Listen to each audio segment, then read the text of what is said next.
Good evening. Today we're learning Maseches Kiddushin Daf Yomi, and we're starting about 8 lines down at the word Ad Heichan Gilgul Shvua. We spent some time yesterday speaking about the halachic sources of how we know the Gilgul Shvua works. As a chazara, Gilgul Shvua is when an area where we don't normally allow or obligate someone to give a shvua is wrapped up in another area where we do allow for a shvua to be made.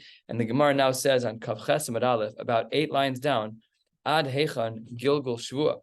To this, the Gemara says, Amar Rav Yehuda Amar Rab, even to the following case scenario. De Amar Le, if a man says that through Gilgul Shvua, I want it to be the case that Hayishav Ali She'ein Avdi Ata, I want you to make a neder that you're not my eved, which really is not a normal shvua, that's not a halachic shvua, but meaning even as far as things like this, which are totally out of left field, where there is no footing to make a shvua, that's how far Gilgul Shvua goes. In other words, Gilgul Shvua goes very far. The Gemara says that cannot be the case because a third of the way down on Kav Ches Amud Aleph, the Gemara says no. Hahu, if somebody says that comment to you that you might be my eved, shamute mishamtinanle, that person gets put into cherem. By the way, the next time we choose to call someone a mamzer, we should be careful because of this Mishnah. It says Ditanya, but it's actually a Mishnah, Ditnan. The Mishnah writes, Akor lechavero eved yehei benidui. If a person calls his friend an eved, they are put into excommunication, into cherem. Mamzer, if you call your friend a mamzer, sofe gets harboim. Wow, you get malchus for calling someone a mamzer. Now, I don't know if it means the colloquialism of, or if you're actually accusing them of being a halachic mamzer. I presume it's the latter and not the prior. But nevertheless, we should try to avoid this type of language, hypersensitivity during the prep time for Rosh Hashanah. And Rasha, if you call someone a Rasha, then Yorid Imo L'chayav. Rashi says over here that the guy who you call a Rasha is allowed to proactively ruin your parnasa, which is it's not a pashat azach.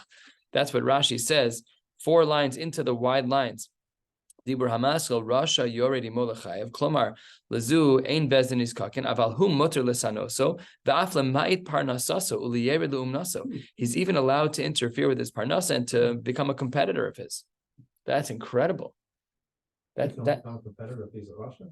What? He calls him Rasha. If I call you a Rasha, then you can actively ruin my parnasa. But it says you can't go into the business unless he calls you a Rasha. Well, that's hasagas gvul. Those are psukim and chumash about that. No, but when I started as a mol in town, somebody knocked on my door basically, and they're like hasagas gvul. I'm like, first of all, I don't know what you're talking about. I don't know the sugya. So I picked up the phone. I called Rabbi first. He's like, that's not correct. I'm like, okay. That was the end of that conversation. So you're right. Here there are halachic parameters. Normally, for me to ruin your parnasa is major halachic issues. Website Chicago laws. Yeah, that might be a sagas.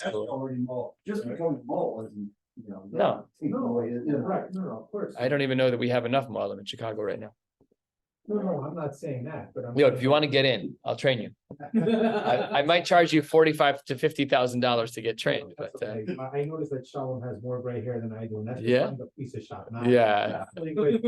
I told you that's what my brother said. Every gray hair is a bris that I've done. Yeah. I said Hashem should bench me that I should do so many brisim because my children have highlighted how much gray hair I have. Okay. Anyways, that's what happens if we call people by names. And again, it doesn't mean this badgering with name calling. It's really being accusatory in a halachic way. You are a Rasha, if in fact they aren't a Rasha. You are a mamzer, if in fact they aren't a mamzer. So says the Gemara, it then cannot be the case. We asked our question, Ad Heichan Gilgul Shvua, even to the point of saying, make me a promise that you're not my eved. You can't say that to someone. So therefore, says the Gemara, Elo Amar Rava Hishavali Shalonim Keresli be'eved Ivri, that you weren't sold to me as an eved Ivri. A little bit of a different language, not that you are, but that you weren't sold to me, a halachic mechanism of. So says the Gemara, that's a great shvua. If in fact it's true that you might be my eved, I'm allowed to bring that in as Gilgul shvua. 100% I should do that because I don't know if you work for me or not. I'm allowed to ask that question, and I can be megalgel that into a shvua. So if that's the case, that it's a ta'anasa ma'al yasi, then what's the chiddush then that's not a very far reach of Gilgul Shvua. That's a very reasonable case of Gilgul Shvua. Says the Gemara, after all, Mamona Isle Gabe. That guy works for me. He generates money for me. He's mine. He's my property. So says the Gemara, the reason why this is still a good Shvua according to Rava, because Rava Latime, Amar Rava, Eved Ivri Gufo Kanui. His whole body actually belongs to him. It's not regular mumminess. And in fact, Rashi has a language over here. Rashi says, Gufo Kanui, about 10 lines into the wide lines, Ve'ena Tainas Metaltalin. It's not a regular case of Tainas Metaltalin. So says the Gemara, okay, if it's not a regular case of Metaltalin, Hachi, Hainu Karka, in which case, of course you should be able to make a Shavua, and therefore it doesn't seem like Gilgul Shvua has such a far reach. The Gemara responds, Mahu de tema karkahu de avidi inshi de mizabne betzina. It could be that when a person buys a piece of property, you don't know about it. That's very possible. Imisa de zavin, less like if in fact you purchased it, nobody would know. But hi, in regards to an Eved Ivri, that everybody knows. Im isa de zavin, if in fact you'd purchase someone, kala isle, perhaps we'd say that there is a kol in that case. Kamash malan, that even in a case of the karka, we would still say that you are allowed to be megalgal that case of shua, even though it's betzina, so it is a little bit more of a chiddush case. Fine. That brings us to the next Mishnah, which is toward the bottom of Kaf Ches Amud Aleph.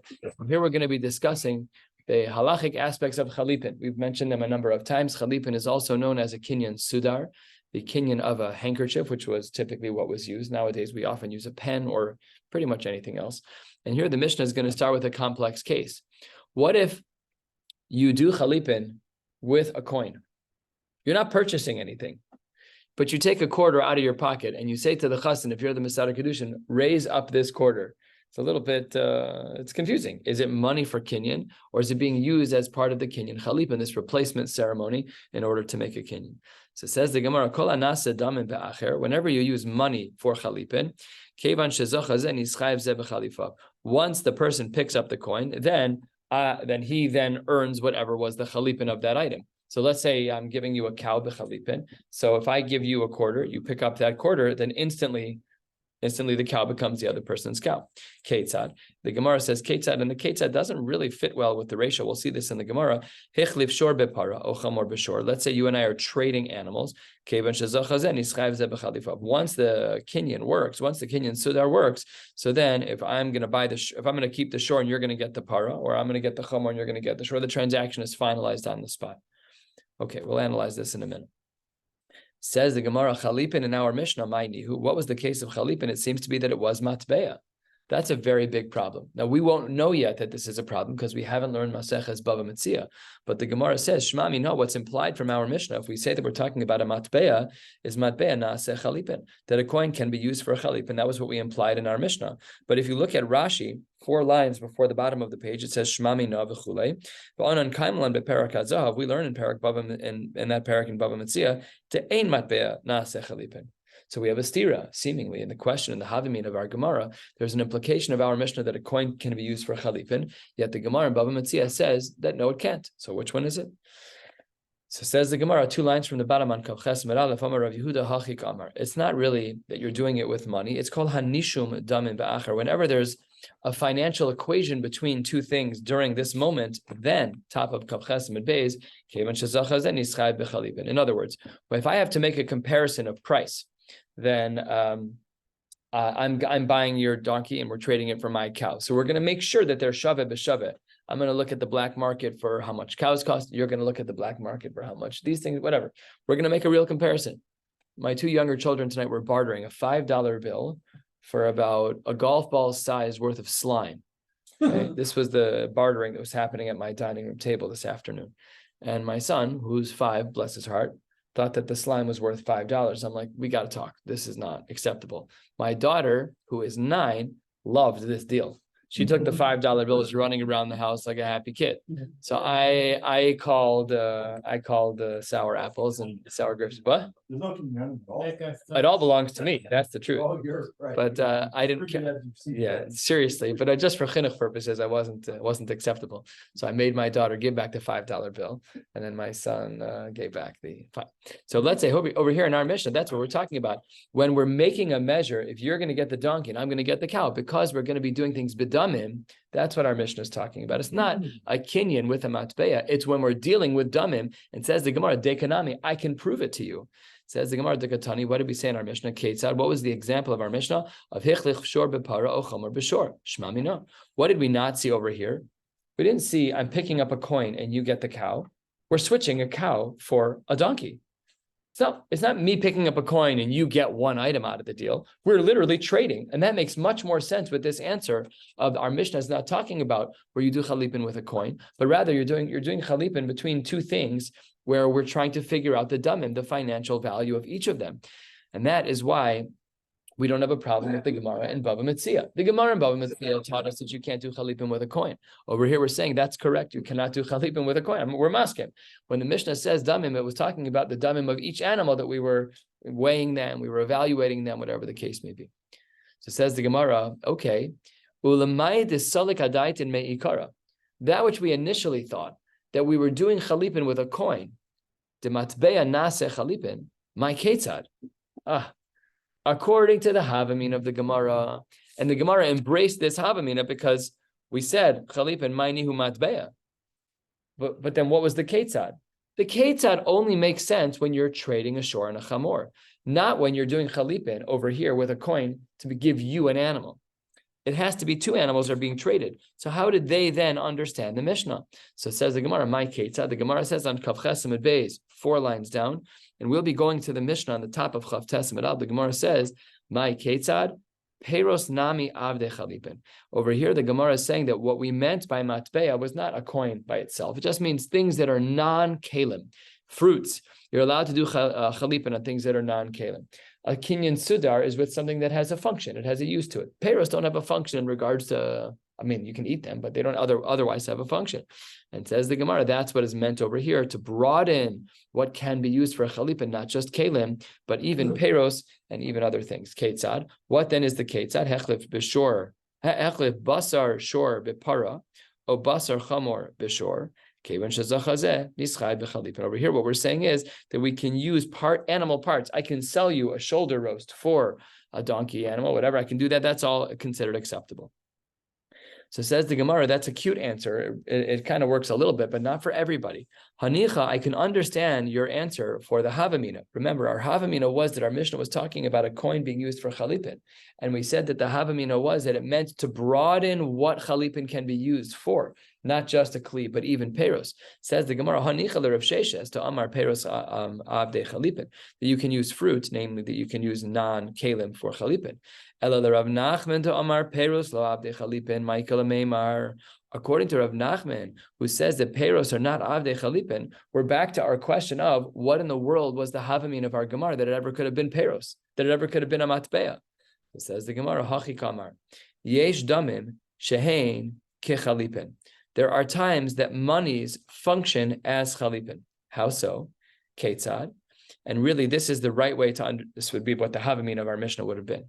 We don't hold this way, but the Havamina would have been that Hechliv, we're a third of the way down in Kav Chesamid Amud Beis. Hechliv dmei shor bipara. I'm giving you, this is our trade, the cost of a cow for a cow. O dmei chamor b'shor, or the cost of a donkey for a shor. It's not a normal trade. I'm not paying you. I'm not looking at the black market and saying you're selling me a cow. Cows are worth $1,200. Here you go. I'm trading you the value of a bull for a cow or a chamor for a shor, whatever. The values are weird. It's a very odd case. And says the Gemara that case may actually work to explain the Havamina. My timeout. Why would this work? Says the Gemara, because perhaps Sabar Lakir of Yochanan Damar Davar Torah Ma'os Konos, that really Medina, money, is what generates a transaction, and all of the other things are afterthoughts. Meshicha, all of that stuff is afterthoughts. So says the Gemara, according to Rav Yochanan, who says that Davar Torah Ma'os or Konos, then Umatam Amru Meshicha Kona. Why is it that we have Mishnayos and we've learned them over Shabbos? Why do we say the Meshicha works? So says the Gemara that really Meshicha was a protective measure. What was it a protective measure for? Let's say that you and I make a transaction right here in Shul. I give you $500 for something that's in your attic. Mida Oraisa, our kinyan is done. I own what's in your attic. But then, Rahman al-Islam, there's a damage, there's a fire, there's a leak, whatever, and everything in the attic gets ruined. So says the Gemara, why do we need Mashicha? Very important line for halachic purposes throughout Shas. Gzeira, the reason we need Mashicha is because of Gzeira, Shema Yomar Lo, Nisrafu Chitcha Be'aliyah. I already paid you. I've already paid you, and now I want to collect from you. You say, sorry, I'm really sorry. There was water damage. Everything got ruined. So in order to avoid that from happening, and that's not an uncommon occurrence where something can get damaged after purchase, that's why we have the opportunity to send things through the mail with insurance, and we do it all the time. Why? Because stuff happens. It's part of life. It's not common, but it's common enough. So therefore, because without Mashicha, there could be the case where I buy something from you, and between the time that I buy it and the time that I collect it, it could have gotten damaged. Therefore, the Chachamim instituted that Mashicha has to take place by Kinyanim, Gzer Shema Yomar Lo, Nisrafu Chitecha Be'aliyah. And therefore, in such a case, milsa d'shchiach gazer be'rabanan. This is common, where I buy something from you and it gets damaged before I pick it up. But the oddball case of hechlif dmei shor bepara that we saw above, but milsa de lo shchiach lo gazer be'rabanan. There, in that case, there was no gzer d'rabanan because the case is a very, very, very odd case. Fine. So we understand that. But this leads to another issue. The sugya is going to be megalgel a little bit. Halfway down, Reish Lakish and Rav Yochanan have a fundamental machlokas about Mashicha. According to Rav Yochanan, Mashicha is always derabanan, as we just described, to prevent a case scenario where I buy something from you today, but I don't pick it up till tomorrow and it gets ruined in the meantime. But with the Reish Lakish, who says the Mashicha is mefureshes min Torah, then I could understand our Mishnah. The only way that Reish Lakish, who holds that Mashicha is midoraisa, could make sense is if he agreed with Rav Sheshes that peros are abdei chalipin. That makes perfect sense because at least he has a way to understand our Mishnah. Then mitaretz ki Rav Sheshes.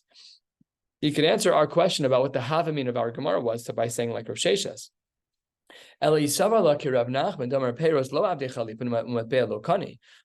to Reish Lakish, if you were to say like Rav Nachman, that peros are not abdei chalipin, and then matbea lo kani, and you can't use a coin like our Gemara Paskin and Bava Metzia, but my mukila, there would be no way to understand the Gemara according to Reish Lakish. So therefore, the Gemara says that it must be that Reish Lakish holds like Rav Sheshes, as the Mishnah concludes al korcha ke Rav Sheshes svirale, that peros are abdei chalipin, that we are able to use non-kli items for the sake of chalipin. This Gemara is, it's not so hard. It does require a little time to absorb the pieces. It does. A quick chazar, I think everything would click into place if it hasn't already. But that's what the Gemara concludes. We have multiple layers of machlokas about Mashicha, and in particular about our Mishnah, we don't allow, according to everyone in the conclusion, for a matbea, for a coin to be used for a chalipin. Very good. Next Mishnah, this Mishnah, we're going to go Mishnah to Mishnah here as well. Rishus hagavoa bekesef. The rishus of the gavoa, when monies become the property of the gavoa of the Beis HaMikdash, can be done with money. Or rishus hahedyot bechazaka. But when there's something that's going to change rishuyos for a hedyot, for me or you, we're non-gavoa people, we don't work for the Beis HaMikdash, that's done bechazaka. And amirasa legavoa kimisirasa lehedyot. Your amira, as it relates to the Beis HaMikdash, is the same as our mesira as a hedyot to anybody else. So therefore, if I say something today, I want to give X to the Beis HaMikdash, done. But if I say that to you as a friend, as a hedyot, not done. By the Beis HaMikdash, amira is sufficient. My amira by the Beis HaMikdash is like my mesira, my handing it over to you as a hedyot. Let's learn a brisa that is a perfect match, a correlate to the Mishnah that we just learned at the bottom, 5 lines from the bottom of Kav Chesed Beis. Tanu Rabbanan. Ketzad reshus hagavoa bekesef. How does it work in regards to changing reshuyos for gavoa, for the Beis HaMikdash? Gizbar shenasan maos bebehema. If a gizbar gives money for an animal, afil behema besofa olam kana. The gizbar who's using the money of the Beis HaMikdash, if he drops money on an animal anywhere in the world, it's instantly nikneh, because reshus gavoa is very powerful. Uvehedyo lo kana ad sheyimshoch. But if I'm purchasing it privately, not as a gizbar of the Beis HaMikdash, I'm a regular guy and I buy cows for a living. So says the Gemara, lo kana ad sheyimshoch, we need a kinyan mashicha. There's a huge difference in power between the purchasing of someone who is the gizbar for the Beis HaMikdash and a hedyot. What he does is very simple, it's very efficient. He drops money, the conversation's over, or amira done. But by a hedyot, By regular people, we have a much higher threshold of kinyanim, and that is that we have to make sure that there is Mashiach. It says the Gemara 3 lines from the bottom, analyzing the last line of our Mishnah, here in the Brisa, it says, what does it mean when we say that when someone for the Gavoa speaks, it's as though I'm handing something over to you in the non-Beis HaMikdash realm? Ha'omer shor ze ola bayis ze hektish afilu b'sofa olam kana. That if someone who's representing the Beis HaMikdash, he's the gizbar, he's the treasurer, and he says, this shore that I'm pointing to is an ola, this house that I'm pointing to is hektish, doesn't matter where it is, even if I'm not pointing to it, even if I give an address, 123 Main Street, doesn't matter. Halacha is it's hektish, it's done. Transaction's over.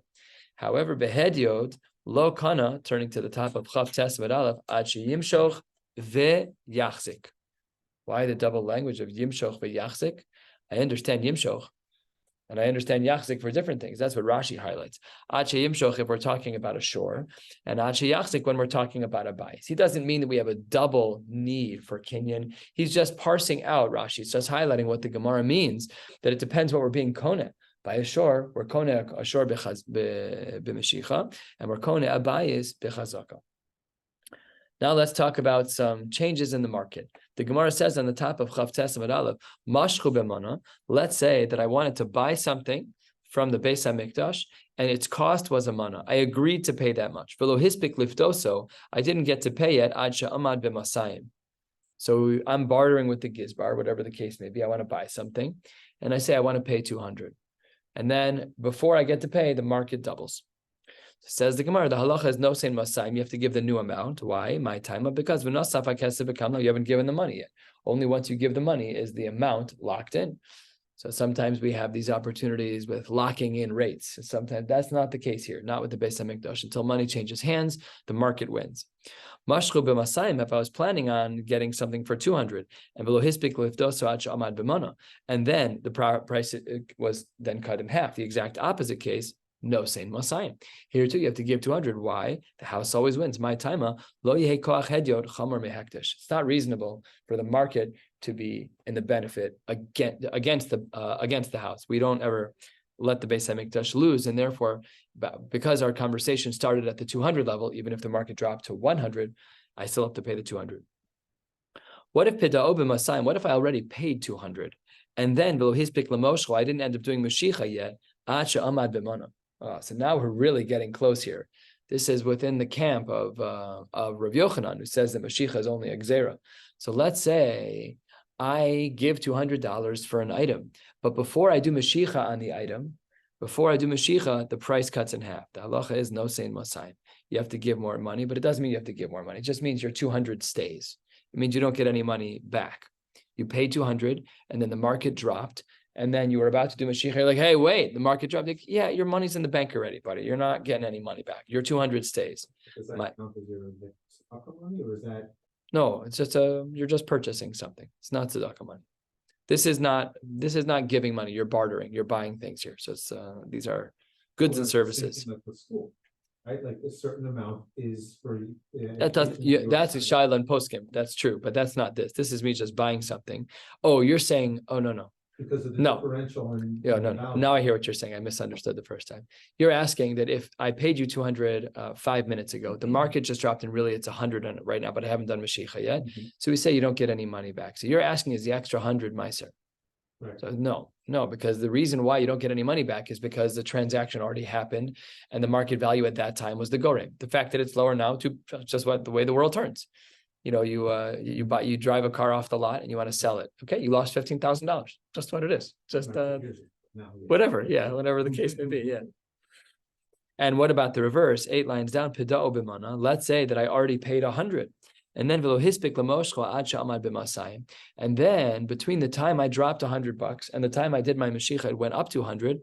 Mashe pada padui ve'ein nosen elamana. Stays the same. The market was determined already. You already paid it that time. Nothing changes. Amai.